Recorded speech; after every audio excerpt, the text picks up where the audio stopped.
faz uma festa de primavera para a vila inteira.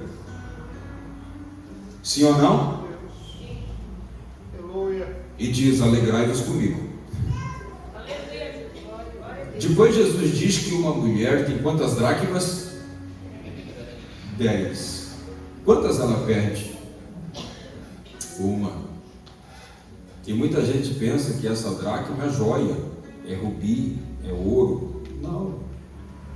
Essa dracma é uma moedinha de 50 centavos. Por que quando ela encontra essa moeda, ela faz uma festa de primavera para a vida inteira, dizendo: alegrai-vos comigo, porque já achei a dracma perdida? Por que aparentemente o valor da festa, do churrasco, foi maior do que o valor da dracma que ela encontrou? Por quê? Aí Jesus encerra essas duas sessões dizendo assim: assim haverá alegria no céu por um pecador que se arrepende.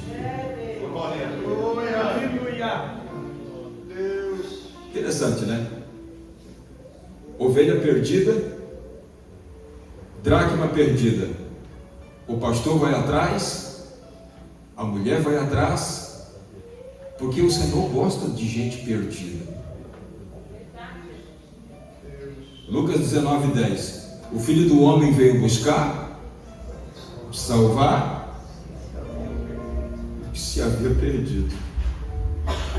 Ele já achou você, né?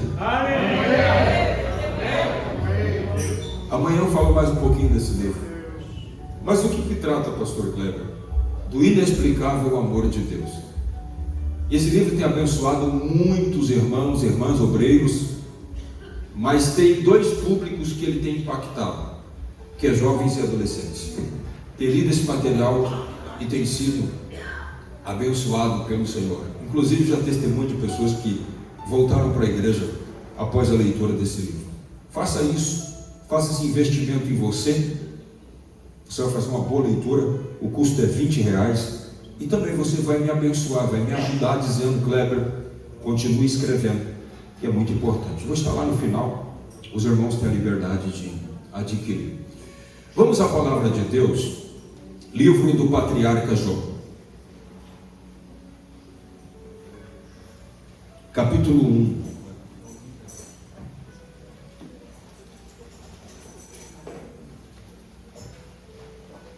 Ontem eu estava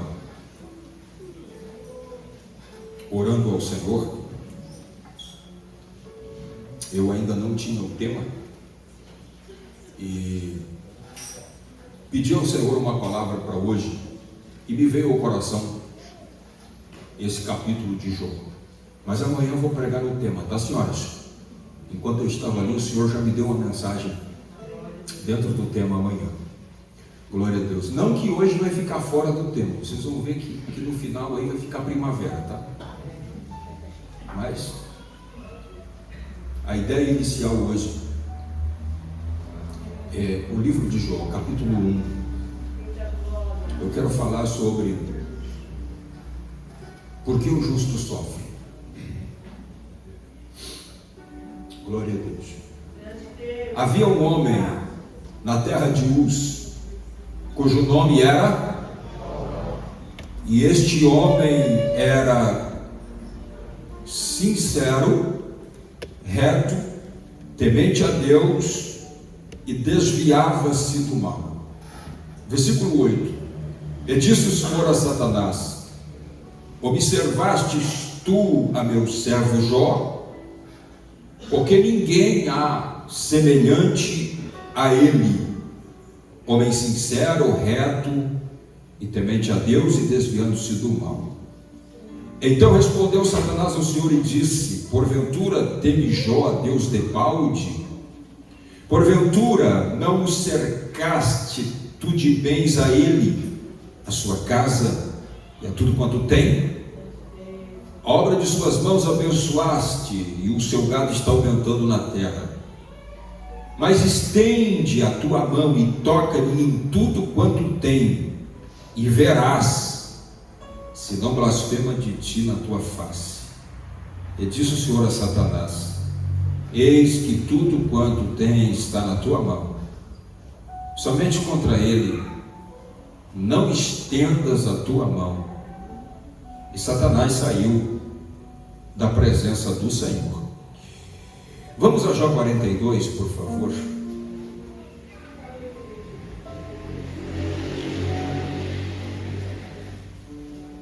Jó 42. Então respondeu Jó ao Senhor e disse: bem sei eu que tudo podes, e nenhum dos teus pensamentos pode ser impedido. Versículo 10. E o Senhor virou o cativeiro de Jó. Queridos, por que o justo sofre? A história de Jó tem sido gravemente contestada pelo liberalismo teológico, que não aceita a história de Jó como fidedigna. Eles dizem que o patriarca Jó não passa de um personagem imaginário e a sua história é uma mera ficção literária. Esses teóricos do liberalismo, eles não acreditam porque eles querem explicar a fé pela ciência, e isso nunca vai dar certo. Fé é um campo sobrenatural, ciência é um campo natural. Por isso, muitos personagens da Bíblia são contestados por esses teóricos, e Jó é um deles. No entanto, a palavra de Deus, ela confirma que Jó foi um personagem que realmente existiu e que a sua história não é ficção. Muitos anos depois, Deus dá testemunho de Jó para Ezequiel no cativeiro em Babilônia, capítulo 14, versículo 14. E o Senhor Deus diz que Jó era um homem de profunda comunhão com Ele. No Novo Testamento, uma das colunas da igreja, chamado apóstolo Tiago, quando escreve a sua carta, e a carta de Tiago são pregações que ele fazia na sua igreja, e foram compiladas e transformou-se nessa carta que a gente tem na Bíblia. E Tiago diz, capítulo 5, versículo 11, sobre a paciência de Jó. Então ele está dizendo que Jó existiu, e a sua história não é uma ficção. Outra prova é o local onde Jó mora. A narrativa começa dizendo que ele morava na terra de Uz. A possível localização é o noroeste daquilo que a gente conhece como Arábia, onde Jó vivia com toda a sua família. Os estudiosos dizem que o livro de Jó, quando eu cito estudiosos, estou citando a arqueologia, o livro de Jó é o mais antigo da Bíblia, e que o patriarca Jó viveu antes de Abraão. E isso é possível porque toda a atmosfera do livro é patriarcal. Os três indícios são a riqueza, o modelo de vida e a idade avançada. Na época de Jó, se media a riqueza de um homem pela quantidade de terras, de gado e de servo. O modelo de vida é totalmente daquele período, porque Jó exerce a função de sacerdote do lar, quando ele levanta pela madrugada e ora pelos seus filhos. A idade avançada, a longevidade ainda era prevalecente, A Bíblia diz que depois da prova de Jó, ele ainda viveu mais 140 anos. Então infere-se que o patriarca tenha vivido cerca de 200 anos. Dito isso, esse personagem chamado Jó, ele aparece aí no cenário da palavra de Deus com uma biografia maravilhosa, autêntica. A Bíblia diz que ele tinha 4 virtudes. Primeiro, ele era íntegro. Segundo, ele era justo. Terceiro, ele era temente a Deus. Quarto, ele se desviava do mal. Por que a Bíblia fala sobre suas virtudes? Porque o tema do livro é: por que o justo sofre? Isso significa dizer que o homem que vai sofrer, ele tem um caráter muito forte. E nós veremos que o seu caráter é inegociável. Ele tem virtudes, ele tem convicções que não se alteraram com o tempo. Jó era um homem que tinha um caráter forte.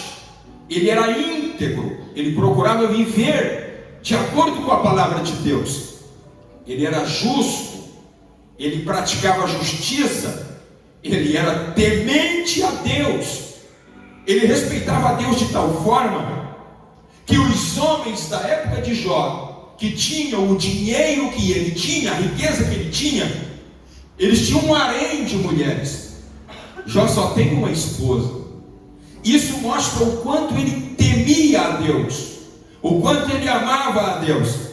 E aí interessante, ele é íntegro, ele é justo, ele é temente a Deus, mas há um fator determinante nisso, é que ele se desviava do mal. Ele não se aproximava do pecado. Era aquilo que São Paulo diz: fugir de toda a aparência do mal. Jó procurava praticar isso. Interessante é que a Bíblia fala do seu caráter forte, das suas virtudes, antes de falar das suas riquezas. Por quê? Porque para Deus o que importa não é o que temos, mas o que somos. Aquilo que temos não suporta na hora da provação, não suporta na hora do sofrimento, mas aquilo que somos suporta. Por isso, o escritor tem o cuidado de mostrar primeiro o caráter do homem que irá sofrer, e depois ele mostra o que ele tem. E a primeira riqueza que o texto bíblico mostra não é dinheiro. A primeira riqueza que o texto bíblico mostra é família. Por quê? Porque os filhos são heranças do Senhor.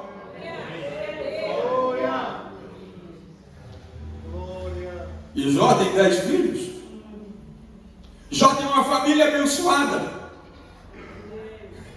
E aí ele tem 7.000 ovelhas, ele tem 3.000 camelos, ele tem 500 juntas de boi, ele tem 500 jumentos. E aí a matemática não alcança no seu tempo, e o escritor usa a expressão muita gente ao seu serviço. Depois ele faz uma redundância: ele é o maior homem do Oriente. E aí Jó aparece usando manto. Só usava manto duas classes de pessoas: reis ou príncipes. À luz de Jó 29, parece que ele é o rei, porque as pessoas vêm para pedir conselho para ele, os garotos vêm para pedir conselho para ele, os velhos, quando vem ele, tiram o chapéu, na nossa linguagem, em sinal de respeito.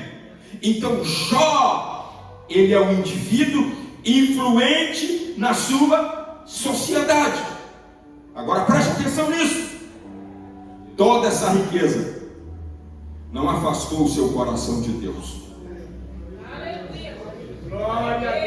Todo esse império que ele construiu não tirou o lugar único de Deus em seu coração.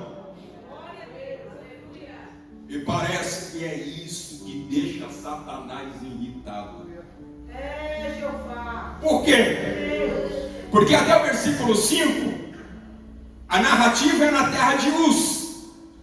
Mas a partir do versículo 6 até o 12, que eu fiz questão de ler, o duelo dá-se no céu. A história de Jó passa a ser contada no mundo espiritual.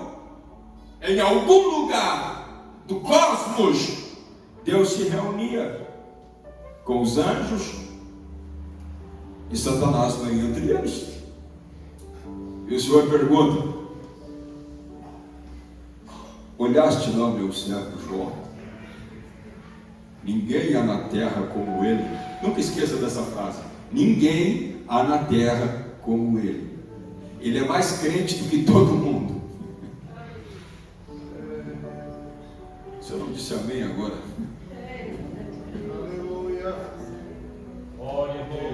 Aí seria impossível entender o porquê que o justo sofre se essa parte nos fosse omitida. Porque a prova de Jó não teve origem na terra. A prova de Jó teve origem em algum lugar do mundo espiritual. Deus dá testemunho de Jó para o acusador. Aleluia. E o acusador incita Deus contra Jó e o coloca na maior prova de toda a sua vida. Existem provas humanas, mas existem provas espirituais. E às vezes nós somos colocados em provas espirituais, cuja origem é Deus dando testemunho da nossa fidelidade.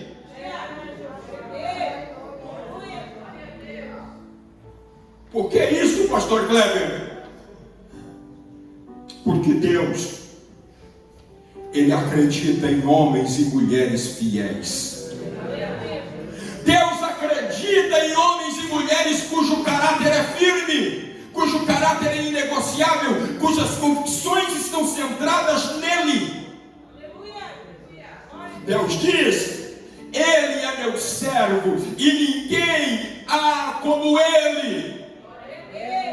Deus estava dizendo nas entrelinhas: Ele me serve pelo que eu sou.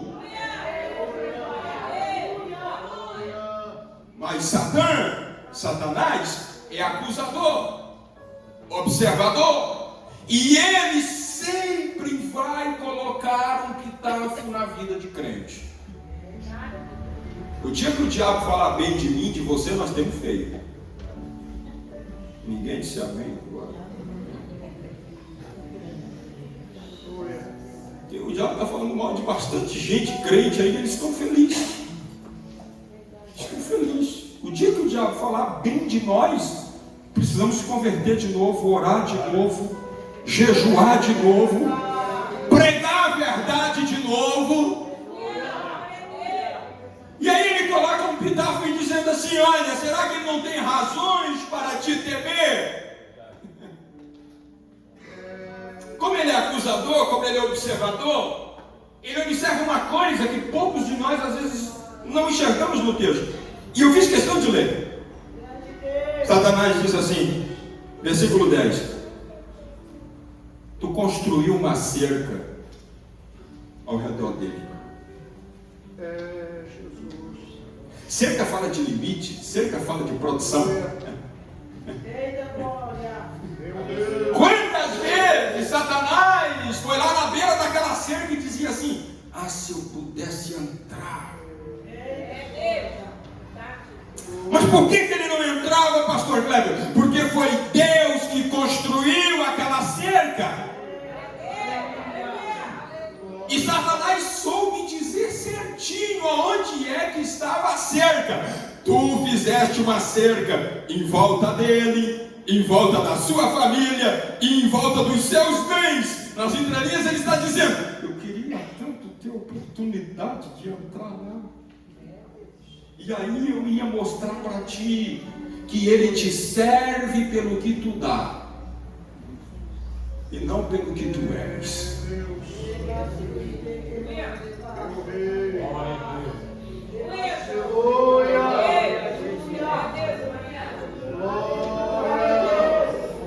Ele recebe permissão, versículo 12, diz: pode tocar. Toca nos bens, toca nos filhos, rompe duas cercas, mas não toca nele. Uma cerca ainda vai ficar em pé, a cerca que está ao redor dele, que é justiça, integridade, caráter, isso vai ficar em pé, isso tu não vai tocar. Mas pode levar o gato.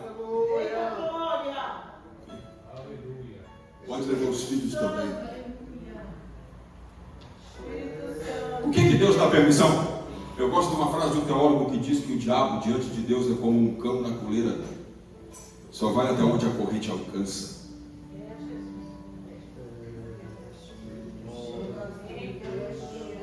O acusador sai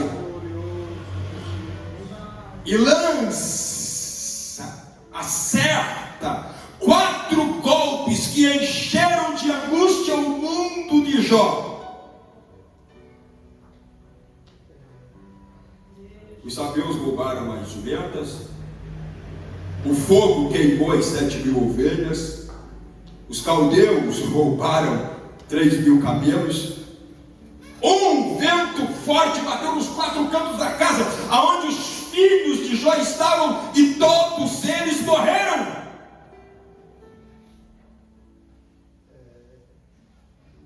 Duas cercas foram rompidas, só ficou a cerca de Jó intacta. Aleluia. Versículos 19 e 20, a história volta a ser contada do céu, porque agora Deus, o diabo e os anjos estão atentos ao comportamento de Jó. É óbvio que Deus, na sua onisciência, já sabia do que Jó iria fazer, mas o diabo não, os anjos não. E aí eles ficam esperando as atitudes do patriarca. Quando Jó sabe de tudo, versículo 20, ele amanheceu rico e foi dormir, amanheceu como um príncipe e foi dormir como um plebeu. Agora preste atenção. Sociedade patriarcal. Tomou café com os 10 filhos pela manhã, mas ao cair da tarde fez o sepultamento dos 10. Por que o justo sofre? Porque o homem mais justo da sua geração pode ser aquele que mais sofra. Porque ser fiel a Deus na maioria das vezes não significa que tudo irá bem nas nossas vidas. Porque sem explicação nenhuma perdemos coisas que levamos anos para conquistar. Porque viver virtuosamente nem sempre resulta em felicidade e paz interior. Deixa eu sintetizar isso aqui. O mundo de Jó é o mundo dos porquês. Então, bem-vindo ao mundo de Jó. Bem-vindo ao mundo dos porquês. E nós vamos entender isso no final. Bem-vindo ao mundo que não tem respostas. Aleluia. Os céus estão em silêncio. Todos os olhares estão para a terra de Uz. O patriarca se levanta. E eu gosto disso.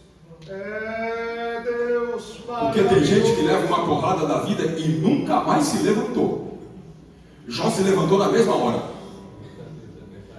Jó não ficou na caverna.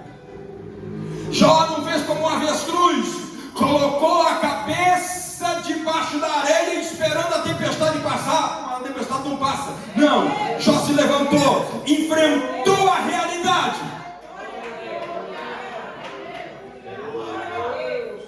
Raspa o manto, raspa a cabeça, mostra para todos: perdi minha posição, por isso rasguei o manto. Raspei a cabeça, por isso estou dessolado, porque o cabelo fala de glória. Raspou a cabeça, perdi a minha glória. Mas tem uma coisa: não perdi a minha fé, não perdi as minhas convicções.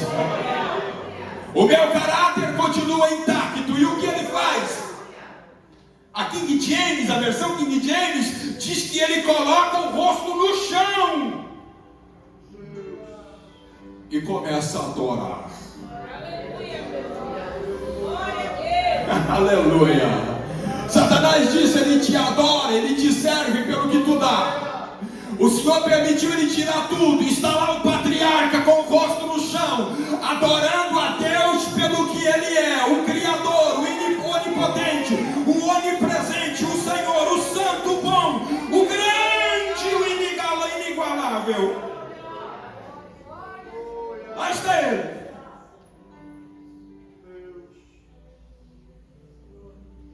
Só que Satanás diz que ele vai blasfemar. E a blasfêmia é consolidada pela fala. E quando ele está ali, prostrado, Satanás tem expectativa: a hora que ele levantar e abrir a boca, ele vai blasfemar. Mas Jó, ele diz: nu saí do ventre da minha mãe. Alguém nasceu com roupa aqui? Alguém nasceu com relógios? A gente nasce sem nada e vai com alguma roupinha, se alguém colocar uma roupinha em nós, porque senão também vai sem nada. Nu saí do ventre da minha mãe, e nu eu voltarei para lá. Olha a frase que ele vai dizer agora: o Senhor deu, eu não consegui isso sozinho. Ele que me deu. Esse império foi ele que construiu. Eu sou apenas mordomo disto. O Senhor deu, o Senhor tomou. Bendito seja o nome do Senhor.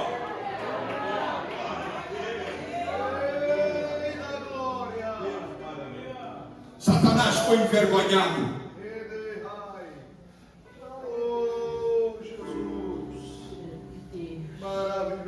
Repita isso. Agora, Jó está na fornalha da provação.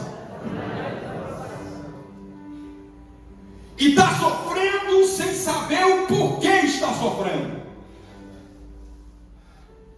E eu já quero dizer que ele vai terminar a sua prova sem saber do porquê sofreu. Porque no livro de Jó não tem resposta, só tem perguntas. Eu só ouvi verdade. Ninguém mais disse amém. Sabe que o pentecostal ele foi ensinado assim, de uma maneira equivocada? Você vai lembrar disso. Toda prova que você for passar, Deus vai te avisar. Deus vai te avisar.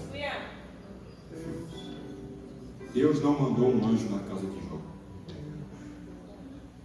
Deus não mandou um profeta na casa de Jó. A prova chegou e pronto. No novo duelo do céu, Satanás, ele quer romper a última cerca. E por isso ele diz assim: olha, todo homem tem seu preço. Jó pode criar outra família, começar outros negócios, pois ainda ele tem força, ele tem saúde, ele é inteligente, ele é gestor. Toca nele. Ele adorou lá, porque tudo que aconteceu não foi com ele. Olha como Satanás é insano. E Deus disse: então toca. Pode tocar. Só não me tira a vida.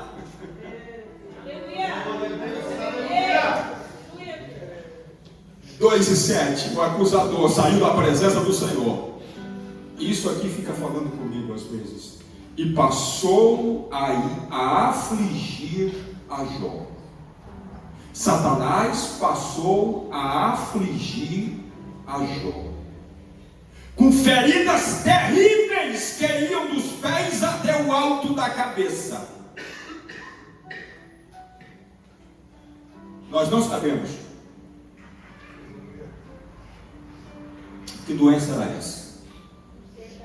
Você vai encontrar inúmeras possibilidades, mas a Bíblia fala dos sintomas. Os sintomas dessa doença que Jó tinha, que foi colocada por Satanás. Preste atenção. Jó 2:7 diz que havia tumores malignos em todo o corpo. Jó 2:8, o que provocava uma coceira forte. Jó 2:13, ele foi acometido de intensas dores. Jó 3:13, ele tinha insônia, ele não conseguia dormir. Jó 7:5, o seu corpo está coberto de vermes, e a sua pele está rachada e vertendo pus. Jó 7:13-14, ele tem pesadelos à noite, ou seja, quando ele consegue pregar o olho, ele ainda se acorda com os pesadelos.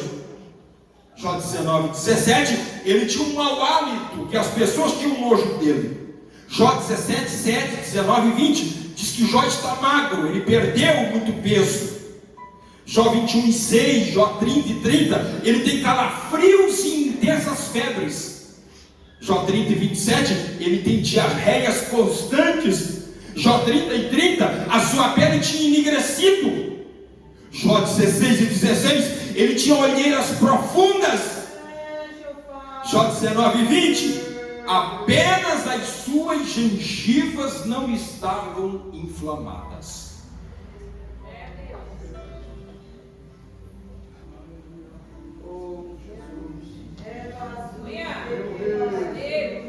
Por que o justo sofre? Glória a Jesus. Aleluia. Você está entendendo? Agora preste atenção nisso. Como a teologia da prosperidade explica isso? Eles afirmam que o crente não pode perder. Sim ou não? Já perdeu tudo. O crente tem que ser rico. Jó ficou na miséria. Jó ficou muito doente. Eles dizem que o crente não pode ficar doente. O sofrimento é do diabo, mas na história de Jó, Deus permitiu o sofrimento. Eles têm uma receita mágica dizendo assim: vem aqui que nós vamos orar e amarrar o diabo e tudo vai bem na tua vida. Na história de Jó, ele está solto. Ele está afligindo. Ele está machucando. Espírito Santo. Glória. Agora preste atenção nisso. Jó 2:12.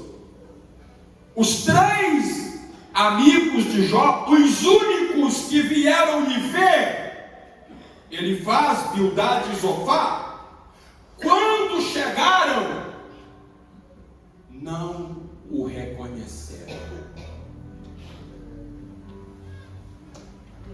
Glória.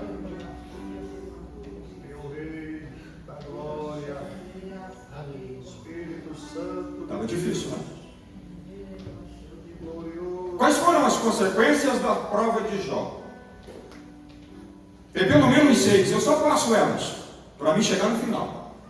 Primeiro, seus parentes lhe deixaram. Jó 19:14. Segundo, os amigos se esqueceram. Imagina, se Jó é o homem maior do Oriente, o homem mais rico, quanta gente procurava o Jó todo dia?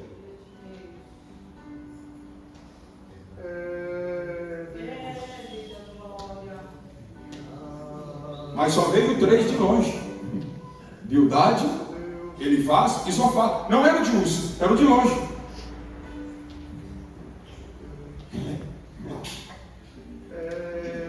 Ei, você quer saber a qualidade dos seus amigos? Perca as coisas. Perca as coisas. Aí aqueles que ficarem ali do teu lado são seus amigos. Agora, quer saber a quantidade que você tem? É uma festa. Aí eles vão te abraçar, aí eles vão dizer que são teu amigo. Não ouvi nem uma bem de novo. Terceira consequência: os servos não o respeitavam mais. Quarta consequência: devido à sua enfermidade, ele teve que ir morar no lixão da cidade. E aí agora, Deus está me levando para essa área das emoções. Estou fazendo psicanálise. E eu fiquei a pensar, por que o Jó, há muitos anos eu ficava pensando nisso. Por que o Jó ficava com aquele caco de telha se coçando? Por quê? Meu Deus, meu rei. Emocionalmente falando, ele estava pensando no último café. Ele estava pensando no enterro. Ele estava pensando no porquê que isso aconteceu. As memórias emocionais estavam dentro dele dizendo: você perdeu, você perdeu, você perdeu.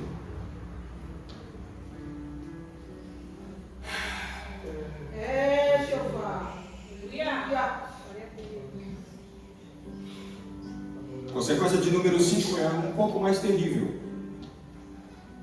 A sua mulher desistiu. A sua mulher o abandonou.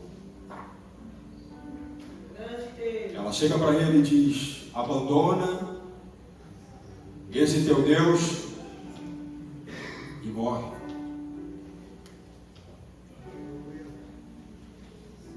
Ela estava totalmente errada? Não estava. Por quê? Porque emocionalmente ela estava tão doente quanto Jó. Ela também enterrou os 10 filhos. Dá para dizer amém aí? Ela não é mais a primeira dama. Eu vou ouvir nem amém agora. Ela não está mais na posição. Ela assumiu. O marido dela está doente. O marido dela é um zero à esquerda. Naquela época, a concepção que ela tinha de Deus para Jó é: já que esse Deus tirou tudo que a gente tem, então amaldiçoa ele e morre. Só que Jó era um homem de caráter firme, um homem de convicções inabaláveis. Oh, mulher! Interessante aqui, ele diz assim: agora, por esse momento tu está fora da casinha. E eu entendo por que tu está fora da casinha. Tu está falando como uma louca, como uma insana. Receberíamos o bem de Deus e também não poderíamos receber o mal.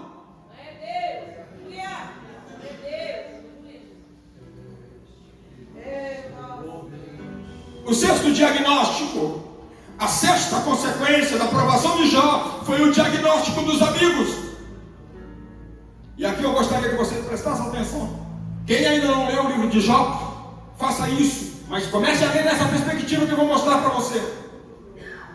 Eles chegam, Jó 2:12, com a finalidade de consolar o patriarca. Mas à medida em que o tempo foi passando,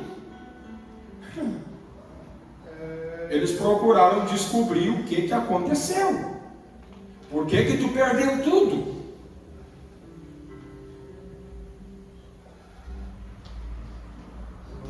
eu tenho um conselho para você. Não queira dar diagnóstico da prova dos outros. Porque você pode ter problema com Deus depois.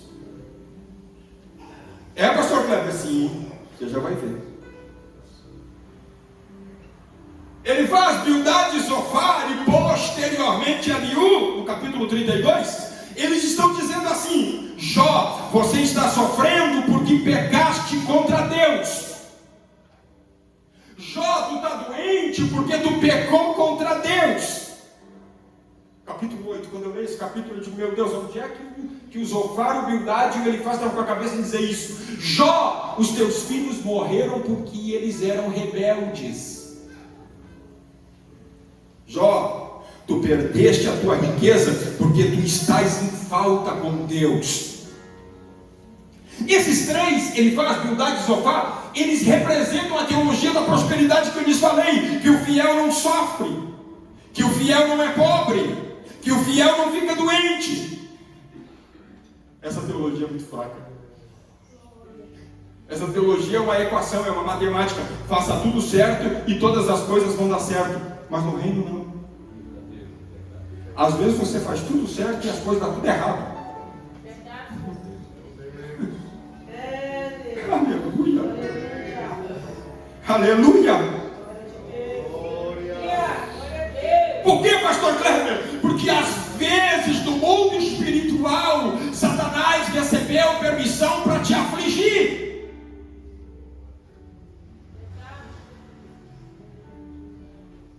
O São Paulo entendeu. Jó não. Ninguém disse amém agora. São Paulo entendeu, pastor Kleber? 2 Coríntios capítulo 12. Por causa das revelações que eu tive, foi-me dado. E o que é o espinho da carne? A gente não sabe o que é a natureza do espinho, mas ele diz no texto: um mensageiro de Satanás, para me esbofetear. E sabe o que é esbofetear no original? É levar porrada.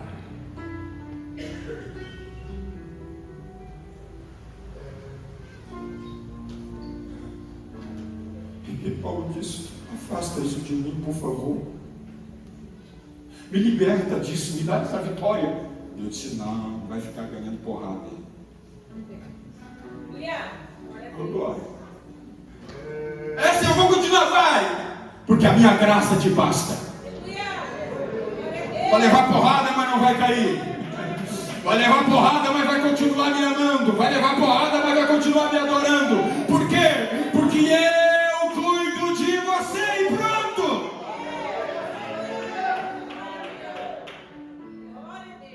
Mas Jó não teve o entendimento de Paulo. Deus não quis dar o entendimento que ele deu para Paulo para Jó. Por quê? Porque ele é soberano, ele faz o que ele quer. Ninguém disse amém de novo. Deus. Aleluia. Aleluia. E Jó está sofrendo. E aqui eu quero encerrar.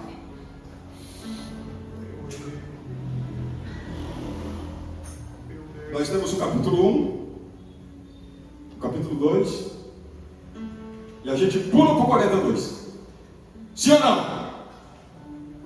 Mas do 3 até o 41, ali está a verdadeira prova de Jó.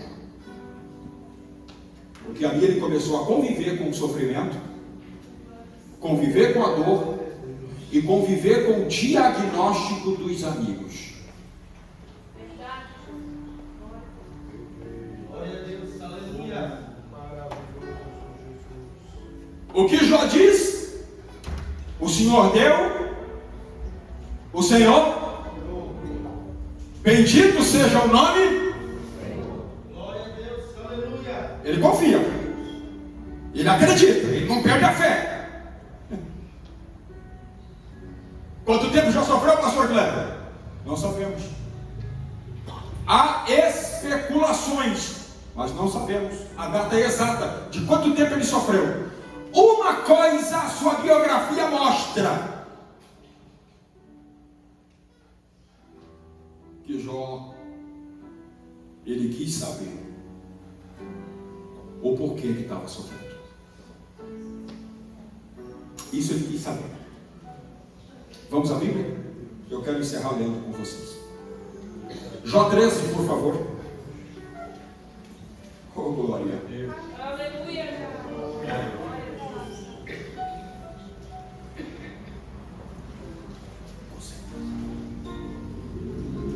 Jó 13, versículo 3. Mas eu falarei ao Todo-Poderoso e quero me defender perante Deus. Quero agradecer o irmão do Data Show lá. Isso, coloque aí que nós vamos junto. Versículo 18. Eis que já tenho ordenado a minha causa e sei que serei achado. Ou seja, o tempo passa, a vitória não chega, o diagnóstico dos amigos estão dizendo: você está em pecado. E aí Jó diz: então, eu quero me encontrar com Deus, eu quero que Ele apareça, nós vamos conversar, eu quero saber o porquê que eu estou sofrendo. Vamos a Jó 23. Glória a Deus.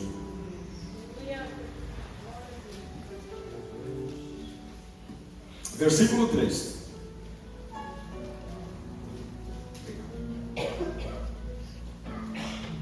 Ah, se eu soubesse que o poderia achar, então me chegaria ao seu tribunal, com boa ordem exporia ante ele a minha causa, e a minha boca o encheria de meu Deus. Olha como ele está confiante. Saberia as palavras com que ele me responderia e entenderia o que ele me dissesse. Vamos fechar isso aqui? 31 e 35. Aleluia. Glória a Deus. Ah, quem me dera que me ouvisse. Eis que o meu intento é que o Todo-Poderoso me responda e que o meu adversário escreva um livro. Vamos traduzir isso aqui? Já está dizendo: eu irei ao seu tribunal, eu estou com a minha defesa pronta. A minha pergunta a ele é: por que que eu estou sofrendo? Por que que os meus filhos morreram? Por que que a minha esposa me abandonou? Se eu pequei, me mostre aonde eu pequei. Quando a gente lê Jó 9:11, coloca lá. Ele vai perguntar isso, ele vai querer perguntar isso também no tribunal. Eis que ele passa por diante de mim e eu não o vejo, e torna a passar perante mim e eu não sinto. Parece que houve momentos em que a presença de Deus não foi sentida por Jó. E ele disse: olha, realmente parece que ele me abandonou. Que é isso, pastor Kleber? Repita isso, por favor. Deus, fique em silêncio. Há momentos que Deus fica em silêncio. Não adianta você querer bater na porta que Ele não vai abrir. O silêncio dele é pedagógico na nossa vida. Ele nos ensina a continuar confiando nele.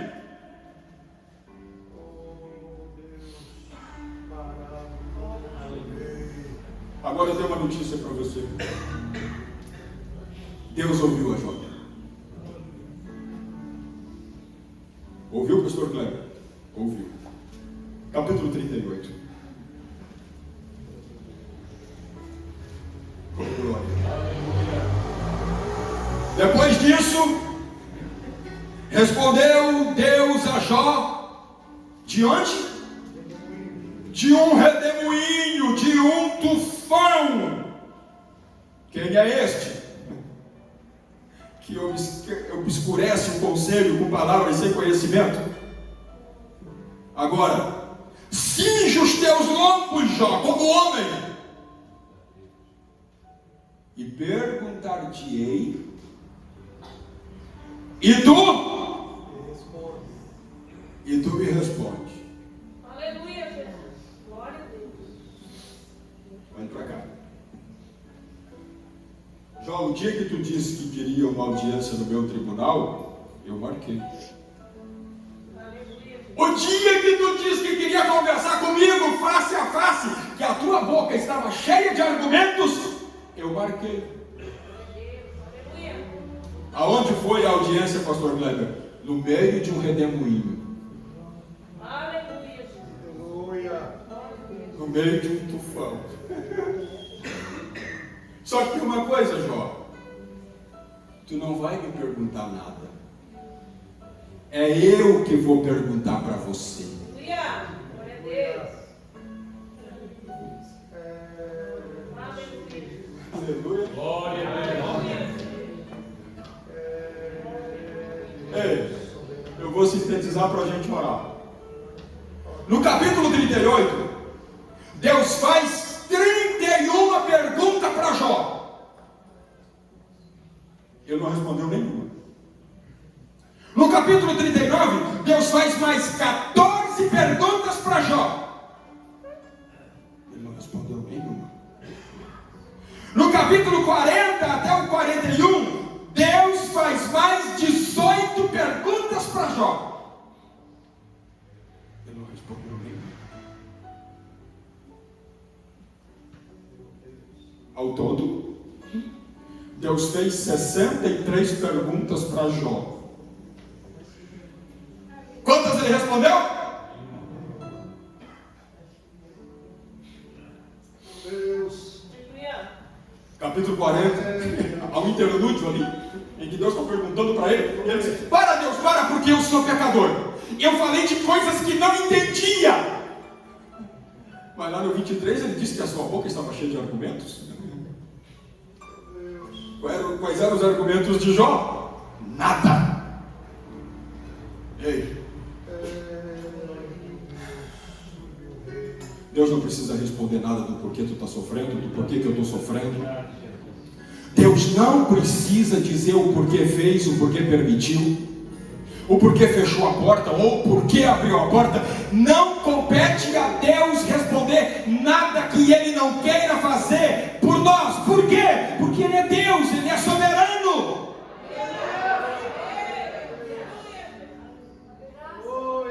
O que faço? Faça como Jó. Bem sei eu que tudo podes, e nenhum dos teus pensamentos pode ser impedido. Por isso me abomino, me arrependo no pó e na cinza. Por quê? Porque eu falei de coisas que não entendia, coisas que para mim eram maravilhosíssimas. Antes eu só ouvia falar de ti. Agora os meus olhos te veem.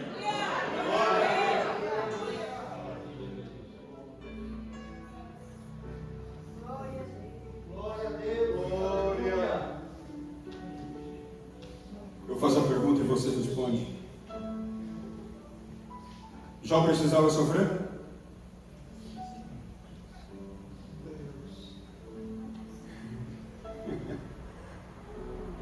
É claro que precisava. Precisava, pastor Cláudio? É claro que precisava. Se eu não precisasse, Deus não tinha permitido eu sofrer. Coitadinho do Jó? Não. Coitadinho de mim e de você, que reclamamos por coisas bem menores. Quanta gente perdendo a fé, perdendo a convicção, perdendo a esperança, por coisas tão supérfluas, por coisas tão banais. Aleluia. Jó continuou crente. Jó continuou fiel. Jó continuou justo. Jó continuou temente. Jó continuou íntegro. Por que, pastor? Romanos 8:28. Porque todas as coisas cooperam para o bem daqueles que amam a Deus, daqueles que são chamados pelo seu decreto.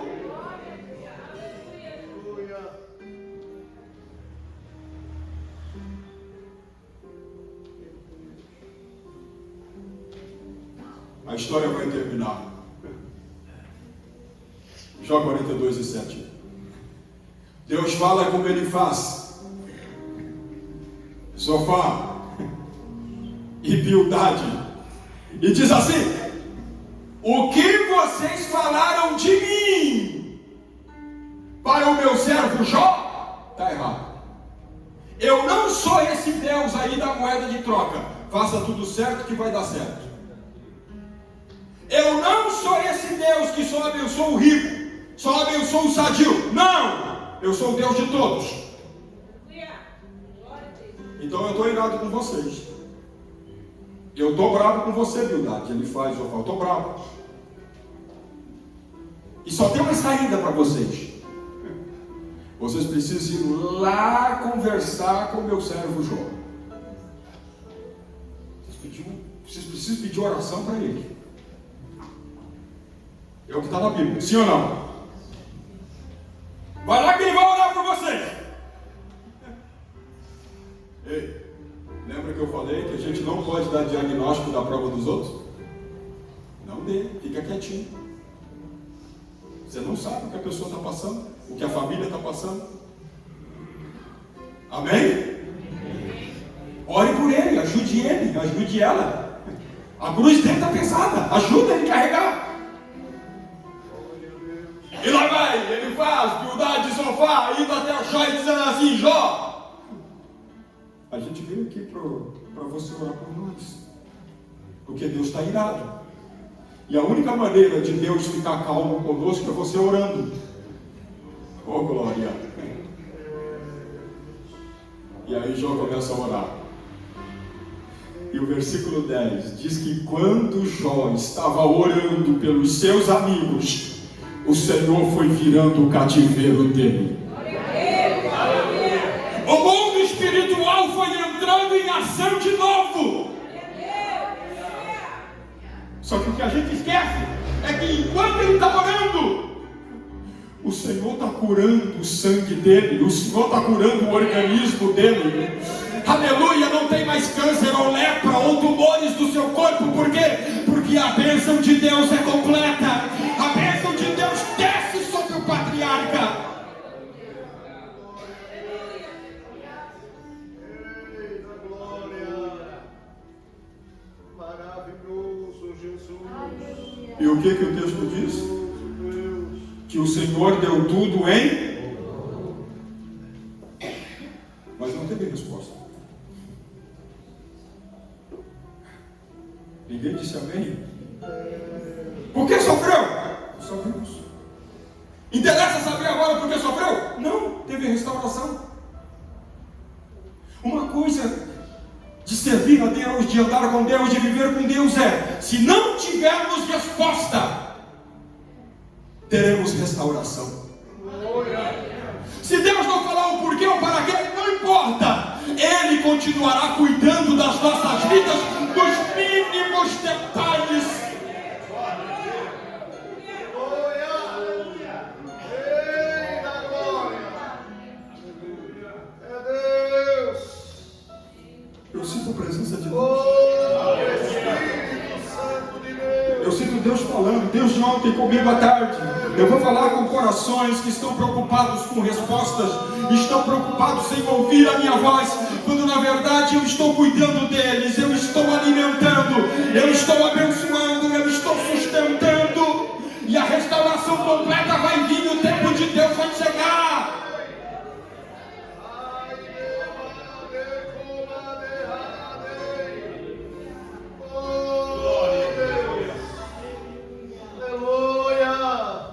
Olhe para cá e observe. Glória a Deus! Aleluia! Eu passei uma prova terrível durante 7 anos. E no final da prova, eu estava sem força. Você já teve aquela experiência que você vai orar e diz assim: Senhor, até aqui eu consegui orar. Até aqui eu consegui jejuar. Até aqui eu consegui lutar. A partir de agora eu não tenho mais força. Está aqui. E a depressão veio. A angústia veio. E eu peguei um livro de um escritor americano que eu gosto muito, Charles Windows, comentando a vida de Jó. E ele conta de um amigo que perdeu seu filho, morreu afogado numa piscina aos 7 anos de idade.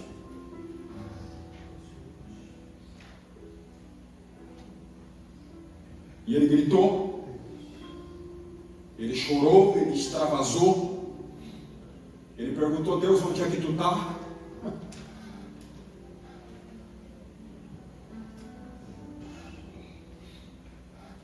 E no final, quando o seu coração se acalmou, porque Deus sabe como acalmar o nosso coração, ele disse uma frase, e essa frase falou muito comigo e mudou minha vida: Deus sabe lidar com tudo isso. Aleluia. Glória a Deus. Eu me levantei, comecei a chorar o Deus e gritei: Tu sabes lidar com tudo isso. Eu não sei, eu não posso, eu não consigo, mas tu sabes. Pensei eu que tudo e nenhum dos teus pensamentos pode ser impedidos. Aleluia. Glória a Deus. Obrigado por me ouvir. Fique bem.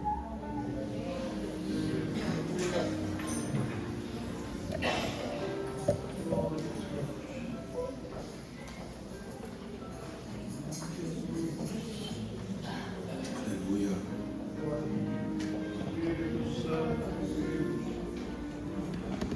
Aleluia. Glória a Deus.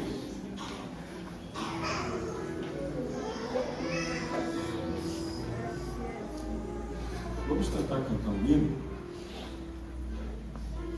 Dá dó maior, por favor. O João está por aqui? Não estou vendo. Está lá. Vem cá, vamos cantar.